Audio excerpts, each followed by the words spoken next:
What's going on, everybody? Welcome back to the Canadian Football Fantasy Fix for Week 13 of the 2021 CFL season. I'm Ryan Coop here with your running back preview this time around.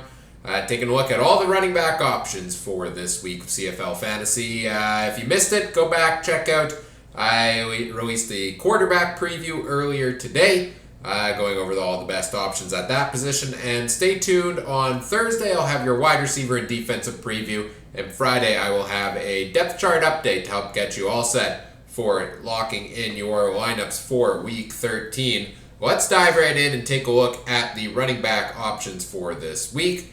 And it's a bit of a tough week, in my opinion, to find a go-to running back option based on a lot of the matchups, a lot of the options, split backfields, etc. But let's go through the options here and from top price down and start off with William Stanback of the Montreal Alouettes. Monster performance last week, 26.3 points, over 200 yards rushing, a dominant day for William Stanback. He comes in at just over $9,500. And if you're looking to get 2.5 points per $1,000 out of him, which is what I kind of value as full value to get you a 100-point week, you need to get 24.2. 8 games on the year, he's averaging 15.2.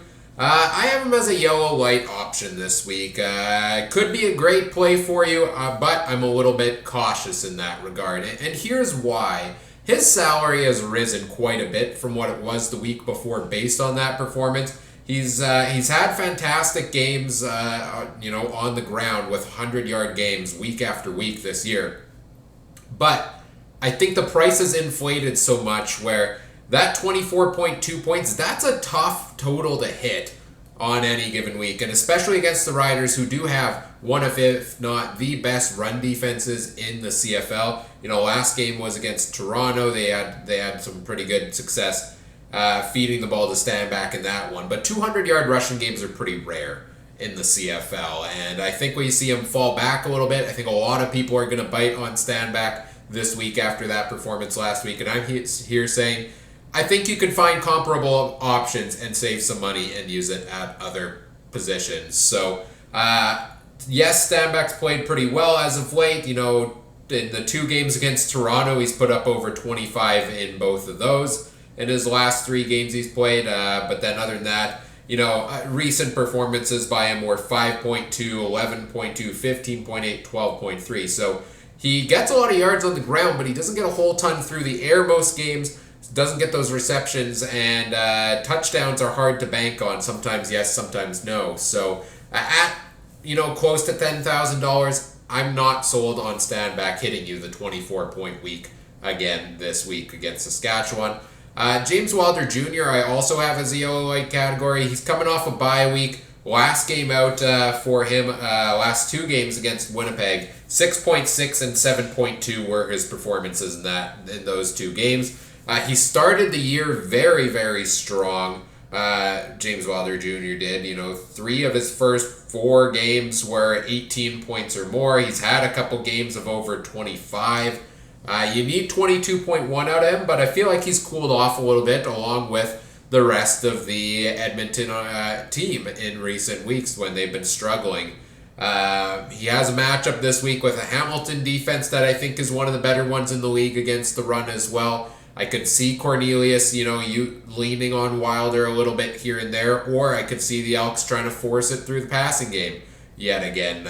So Wilder Jr., talented running back, has the potential to hit those 22-point weeks for you, but has also had his fair share of weeks where it's been a disappointment, and you never know what you're going to get from the Elks. So I say stay a little cautious in that regard with Wilder Jr. I'm saying stay away completely from William Powell this week of the Saskatchewan Roughriders, $8,538, averaging 12.4 points in 10 games on the year last week. For William Powell, putting up 8.8 points. The game before that, 12.7. Had his best day of the year before that with 21.6, but then 8.7 before that. So 3 of his last 4 games, he's been delivering under 1.5 points per $1,000. You're looking to get 21.3 out of him, and I just don't like the play against Montreal's defense who do have the least points given up to running backs out of any team in the league this season by a couple points. So Montreal, very good at stopping the run. And Powell, the workload is always a concern with him. And I think it's going to be even more so now with Duke Williams, Shaq Evans, both returned last game. Now they're going to have another game under their belts as they shake off a bit of rust potentially there. And I think they're going to try to lean on the passing game a little bit more, Saskatchewan will. So I'm not sold on Powell being a good play this week. I think he's an option to stay away from against Montreal. The one running back option I really like this week that I'm giving the green light to is Kadeem Carey of the Calgary Stampeders. And this is in large part just due to the matchup with the Ottawa Red Blacks. Ottawa has had so many games up and down on defense, and running backs have been able to put up big totals against them for the most part. 17.6 points on average is what they give up to running backs. Well, that's what Kadeem Carey needs to give you full value this week at his salary. He's averaged 12.4 a game on the year, which puts him right in line with William Powell. Last game against Saskatchewan, 13.7.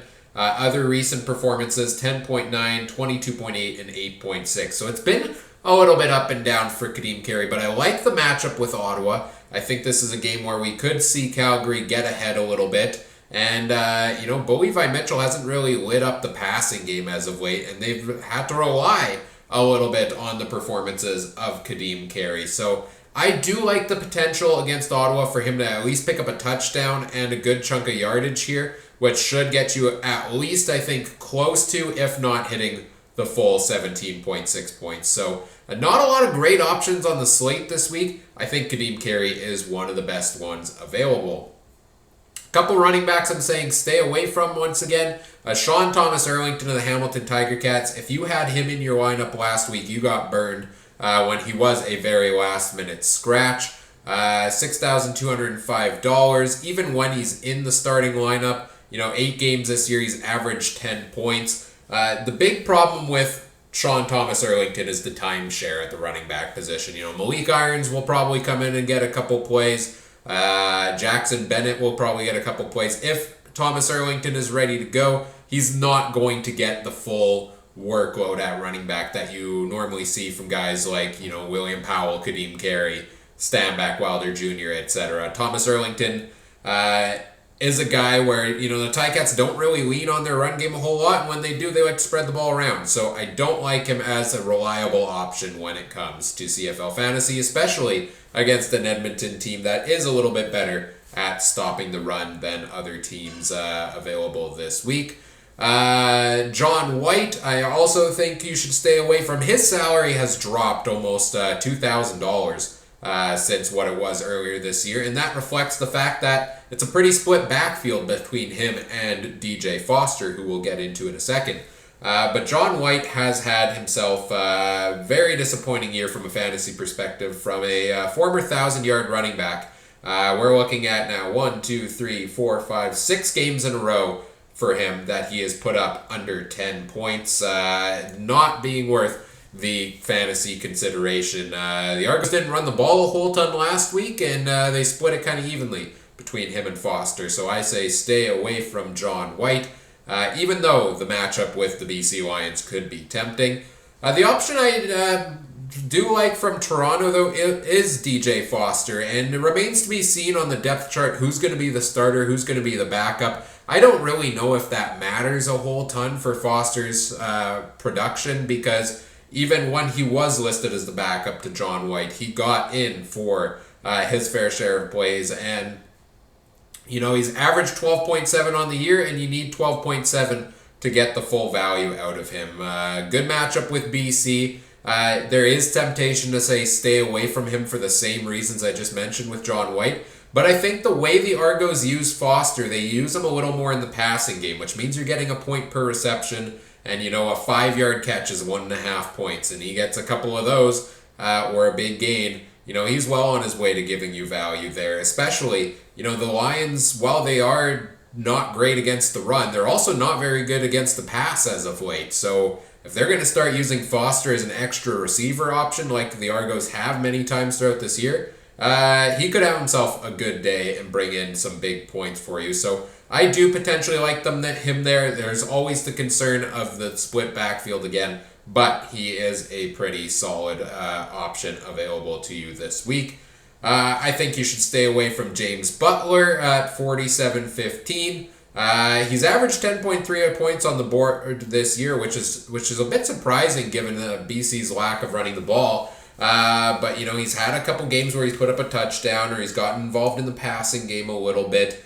It did seem like they tried to run the ball and course correct a little bit against the Bombers last week, but he only put up 6.6 points in that span. Until we see that consistently from the Lions, I do not expect Butler to break out for a big game for you. And I think 11.8 points is even something where it's a tough floor for him to necessarily nail each and every week. He's hit it twice in his past 5 games, but the other games were all under 8.5 points in between. So I say stay away from him. He's got a matchup with the Argos that can have a pretty good run defense at times.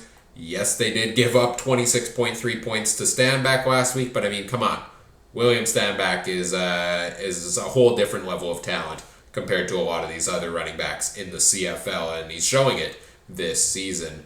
Also saying stay away from Delance Turner of the Redbacks.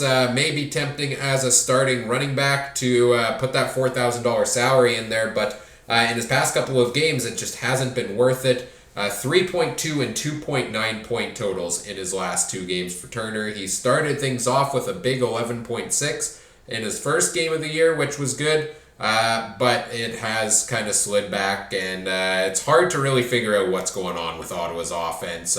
Caleb Evans will probably get some time. Duck Hodges will probably get some time at quarterback. How do they use their running backs and all of that? I don't know. I don't think we can expect a huge volume of usage out of him, and I think there are better plays available. Looking at some of the other options available to you here, among kind of the backups or other options, Cameron Artis-Payne of the Montreal Alouettes, $5,000, 12.5 points. He's going to be the backup running back if he is back in the lineup. May get some carries off of William Stanback if they want to go with a dual back system, but I don't think he's getting enough to get 12.5. I don't think we have seen Montreal lean to throwing the ball to their running backs enough where Artis-Payne is going to pick you up some reception yards and reception points. So I think that total's way too hard for him to hit as a backup. Anthony Coombs is technically a receiver, but is for some reason listed at running back. 10.5 points is his total that you want to hit. He's averaged 6.4 on the year. Has had some games where he has found that point total, but in a lot of games this year he's been under 8 points. And I don't trust Ottawa's passing attack, especially against a Calgary defense that seems to have turned a bit of a corner in recent weeks. So I say stay away from Coombs. Terry Williams and Chris Rainey, can talk about them both at the same time. Pretty much solely return guys that haven't really broken big returns yet this year. 5 points a game for Williams, 4.5 for Rainey. Even as a value play, you're not getting value out of them. And then the final 2 options to consider are the Hamilton backup running backs. And this kind of depends on what the depth chart looks like coming into the week. Sean Thomas Erlington missed the last game, and Jackson Bennett ended up getting a good chunk of the carries in that one. I think Malik Irons got a couple in there as well. If either of these is the starting running back, I don't mind either of them as a potential if you're really just looking to punt this week at the running back position. Irons, has an average of 2.8 in 8 games. Bennett's at 1.1. Those aren't totals that are going to be worth it most times. Last week, last 2 games, Irons has put up 5.9 and 2.6. So he's gotten you at least a couple points. At a low salary, it's really not going to hurt you that much to miss out on a couple of those points. Last week, Jackson Bennett, in more of a starting role, put up 7.7, which did give the full total you wanted out of him. So There are potential plays if you really want a cheap running back option this week, but to me, this feels like a week where you want to go for a high, maybe one of those higher priced, mid-priced options at running back. But these are certainly options available to you if you feel you need a cheap running back. So kind of the way I view the field this week is I'm likely going to have Kadeem Carey in my lineup as a running back, and then I'm going to fill out the other running back spot based on the rest of my roster.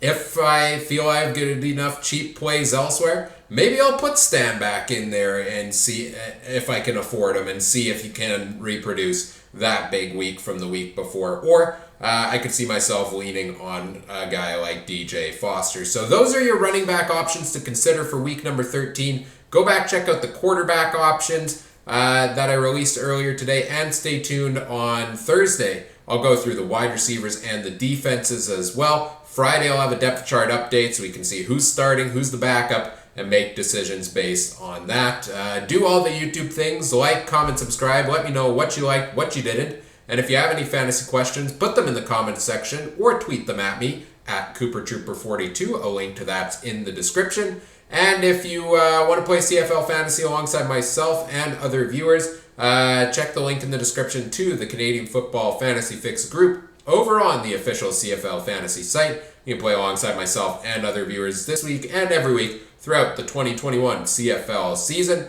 As always, thanks for watching. Take care. Have a good one. Bye.